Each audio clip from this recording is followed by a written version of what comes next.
Assalamu alaikum, I'm Aisha and you're watching Samar News. Here are today's headlines.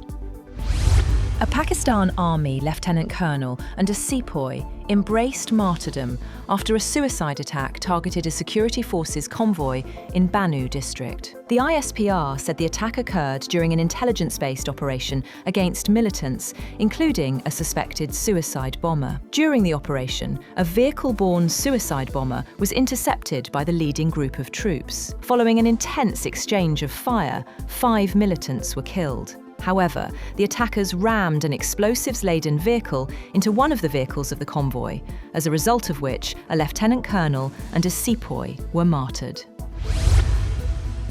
Iran and the United States are sliding rapidly towards military conflict as hopes fade for a diplomatic solution to their standoff over Tehran's nuclear program. Officials on both sides and diplomats across the Gulf and Europe say that Iran's Gulf neighbours and its enemy Israel now consider a conflict to be more likely than a settlement, with Washington building up one of its biggest military deployments in the region since the invasion of Iraq in 2003. A source familiar with the planning said Israel believes Tehran and Washington are at an impasse and is making preparations for possible joint military action with the United States.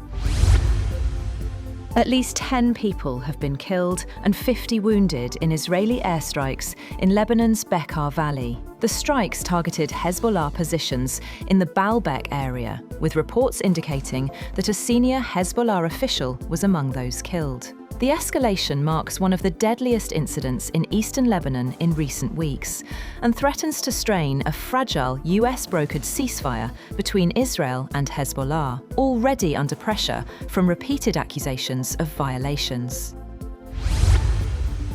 Cuban security advisors and medical personnel are reportedly leaving Venezuela as US pressure mounts on Caracas to scale back its alliance with Havana.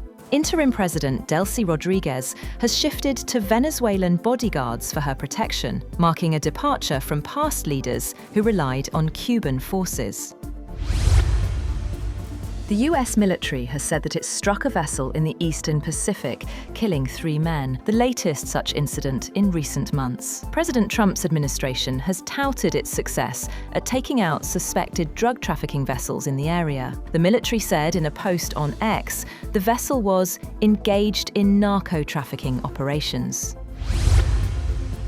The United States Supreme Court has struck down President Donald Trump's sweeping tariffs imposed under the International Emergency Economic Powers Act, ruling 6-3 that the 1977 law does not grant authority to levy such duties. The opinion, written by Chief Justice John Roberts, upheld a lower court decision and handed a significant setback to the president.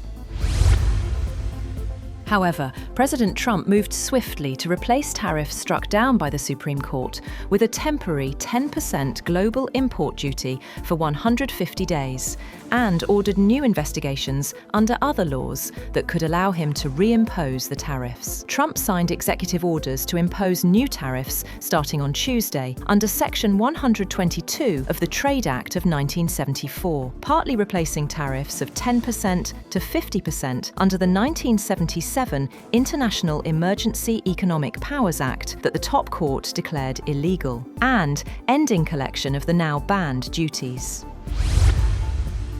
Moreover, Trump will travel to China from March 31st to April 2nd for a highly anticipated meeting between the leaders of the world's 2 biggest economies, a trip announced as the Supreme Court overturned Trump's sweeping tariffs on imported goods. A White House official confirmed the trip just before the highest US court dealt Trump a stinging defeat by striking down many of the tariffs he has used in a global trade war, including some against rival China.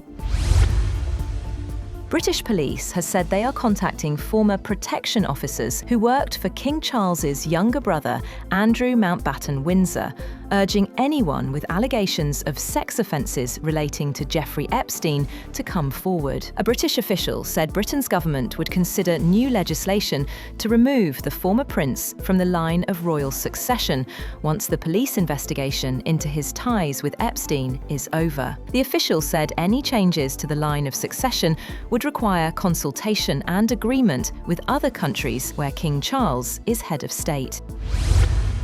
That's all for now. For more updates, visit www.samar.tv. Thank you for watching Samar News.